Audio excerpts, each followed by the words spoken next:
I also want to read a Zohar, strange as it may sound,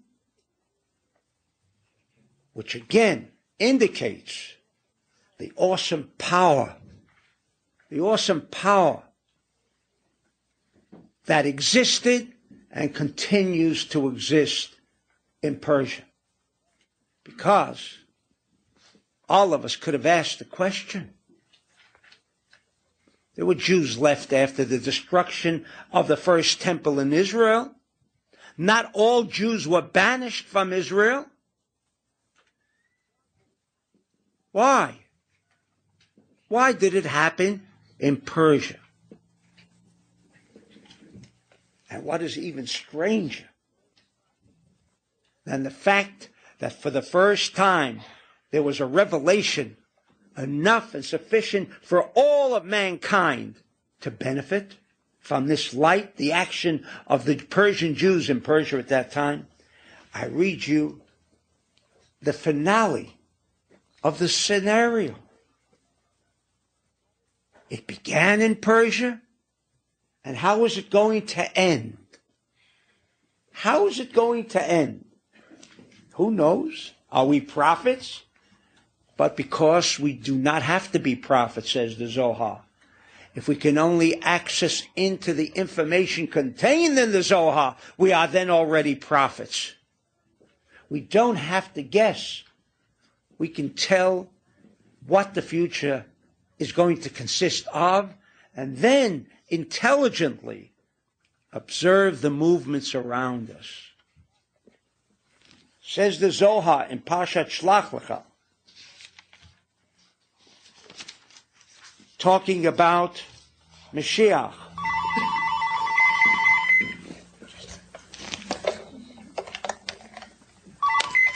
Hello? Yes? Is this for the Rav? Yes, just a minute. Hello? Yes. Yes, okay. No, this is not the call. This is Mexico, but I'm expecting another call. Yeah, okay, ask me to hold it. I read now from the Zohar, bringing a verse from an obvious place, which deals with the subject matter under discussion, from Daniel. Verse in Daniel, chapter 5. Valzeh Samech HaMashiach, and he's discussing in this particular section the idea of Mashiach. V'samach Rosh HaYeshiva shenidvaseh b'zeh, and the Rosh Yeshiva, the head of the companions, will rejoice in the fact that this is being explained, this is being brought to the forefront. And the companions, Rabbi Shimon and his companions, were sitting and asking, because in Daniel, which is in Aramaic in this particular section, he's discussing Paris Prisat Malchutecha Ve'yaviv Lemadai Uparas.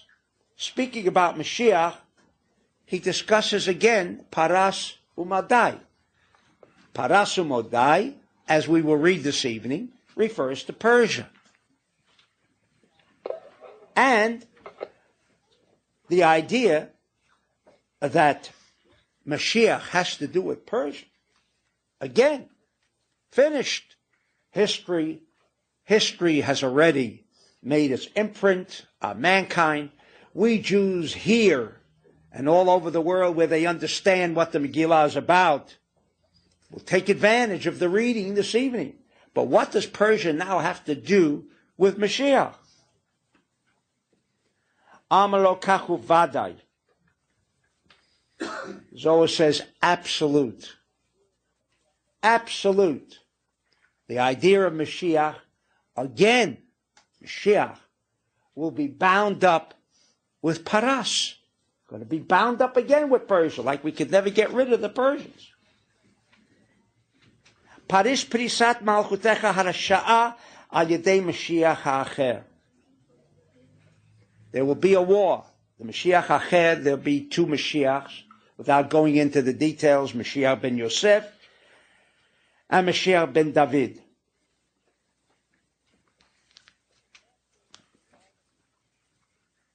And after all of these preliminaries to the coming of Mashiach, when there will be wars with Mashiach ben Yosef, some say that he may die.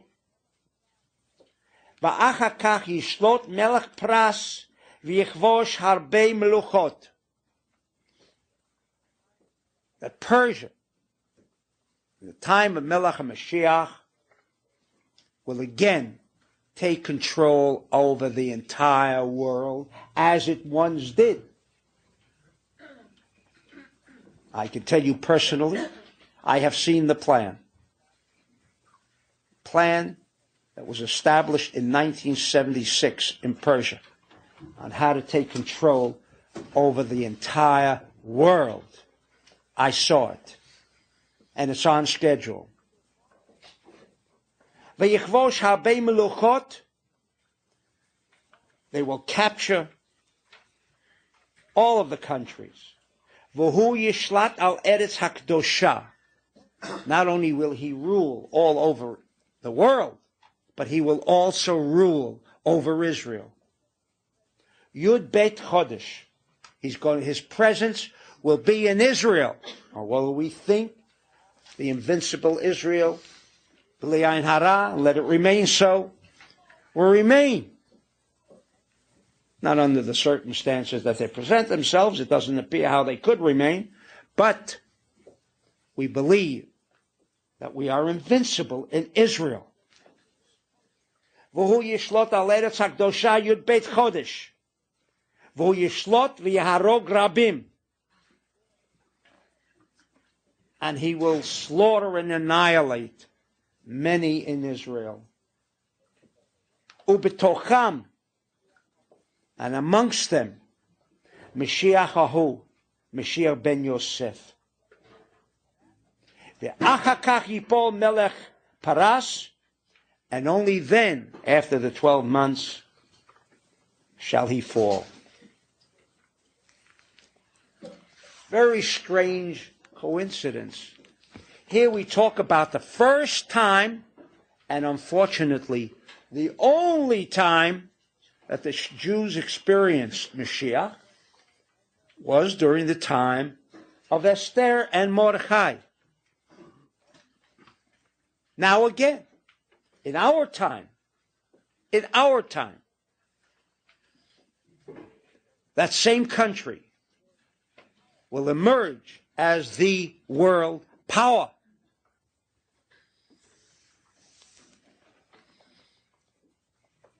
Some of us have our doubts. Although Twin Towers could set some example as to where they're going, as everyone knows today, it is connected with Iran. But what does that mean for us? And why this connection? Why Persia? Why Persia? Which was our original question. Why there did the Jews first experience real freedom? Not in the wilderness, not during the Holy Temple, but after they were banished by Nebuchadnezzar, the king of Babylonia, overrun by the Babylonian Empire, only to wind up in Persia. And there, for the first time, demonstrate the power of the Zohar, demonstrate the power of the names that we make use of this evening. And again, after almost over 2,000 years, who will be the formidable foe that will capture the entire world, including Israel again? And we are under the impression, after 2,000 years, we have come in control of Israel. And here the Zohar, 2,000 years ago, is not predicting. Rabbi Shimon was not a prophet. Rabbi Shimon only knew the future, because for him, past, present, and future was all in the same frame of reference. Now, he could see all parts of the movie. It's like we go to a movie. While we may not know the end, but it's on film already, there's no problem about the end. So too is the course of history. So too is the course of history. But why there? Why again? And we come to the usual answer. For those of you who have been studying Kabbalah for a long time, know that when we discuss Jerusalem is the holy city, unlike most Jews who say the reason why the holy city is holy of Jerusalem is because the holy temple was located there, we know it's the other way around. We know the cause is not the temple. Temple is something of a physical nature. Temple is an effect. The land of Israel is the energy center of the world.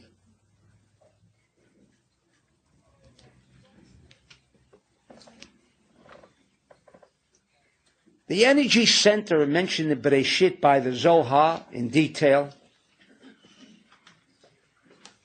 where Shina, the root of all of the nourishment, not the manifestation. Europe is the manifestation of the Dark Lord. He plays games. Satan plays games. Doesn't play him only in Persia. Once in a while, he'll come around on Purim, try to annihilate all the Jews. But he was unsuccessful in his home base. So what does he do? Goes out of his home base. Because as we know, a home base of extreme negativity is like poison ivy. The poison ivy leaf is always accompanied. Adjoining the poison ivy leaf is the leaf that can cure poison ivy. Alongside every form of negativity, alongside we find positivity. The reason that Mordechai, Esther, and Daniel are in Shush or Hamadan. Daniel is in Shush. Why are they there? Because they died there? No.